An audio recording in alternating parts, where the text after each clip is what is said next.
I got revenge on my bully. In high school, I was the target of relentless bullying. Jack, my tormentor, seemed to take pleasure in making my life miserable. He mocked my clothes, tripped me in the hallways, and spread cruel rumors. Each day felt like a battle just to get through, and I often wondered why he chose me as his target. My grades suffered, my self-esteem plummeted, and I started to dread going to school. One day, I decided I had had enough. I was tired of being the victim. It was time for payback. I spent countless nights lying awake, thinking of ways to make him feel the way I felt.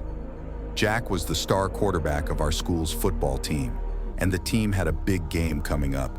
The whole school was buzzing about it. I knew this was my opportunity. I had always been good with computers, and over the years, I had picked up a few skills that most people didn't know about. Skills that could come in handy for my plan. I started by gathering information about Jack's online activities. It wasn't hard since he was pretty careless with his digital footprint. Through a bit of social engineering, I managed to gain access to his email and social media accounts. For the next few days, I meticulously planned my revenge. I found a wealth of embarrassing material in Jack's accounts. Old photos, cringe-worthy messages, and a few secrets he probably never wanted to see the light of day. I crafted a series of posts and emails that were set to go out the morning of the big game. These messages contained fabricated stories that were just believable enough to make people question Jack's character, but also ridiculous enough to make him the laughingstock of the school. The night before the game, I barely slept. I was nervous, but also excited. The next morning, chaos ensued.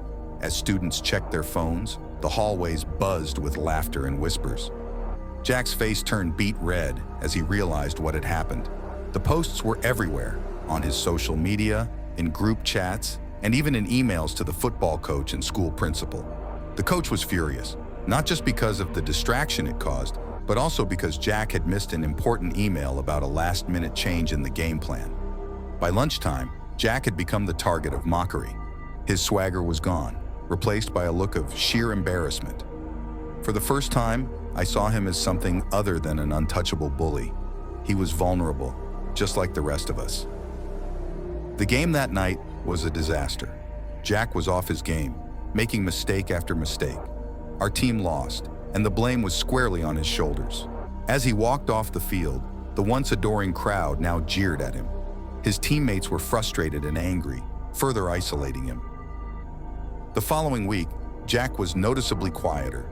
He didn't have the same power over me or anyone else.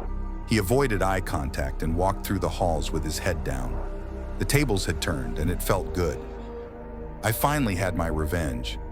But as the days passed, I started to reflect on my actions. Seeing Jack in his newfound state of humiliation, I began to feel a pang of guilt. While Jack's behavior had been unacceptable, my revenge had only perpetuated the cycle of hurt and humiliation. In a way, I had become what I despised most, a bully. That realization weighed heavily on me. Eventually, I approached Jack, not to apologize for my revenge, but to offer a truce. I found him sitting alone in the cafeteria, a far cry from his usual seat surrounded by friends. I took a deep breath and walked over. "Hey, Jack," I said, my voice trembling slightly. He looked up, surprise and a hint of fear in his eyes. "What do you want?" "I just wanted to say, I'm sorry," I began, struggling to find the right words. "Not for what you did to me, but for how I handled it. We both went too far." For a moment, Jack just stared at me. Then, to my surprise, he nodded. "Yeah, I guess we did." We didn't become friends, but from that day on, there was an unspoken understanding between us. The bullying stopped. I focused on rebuilding my grades and self-esteem, and Jack seemed to do some soul-searching of his own. High school wasn't perfect, but it became more bearable. I learned that revenge might bring temporary satisfaction, but it doesn't lead to true resolution. Real strength lies in finding a way to rise above the cycle of cruelty and seeking a path to peace, even if it means making the first move toward reconciliation. It was a hard lesson, but one that shaped me into a stronger, more empathetic person.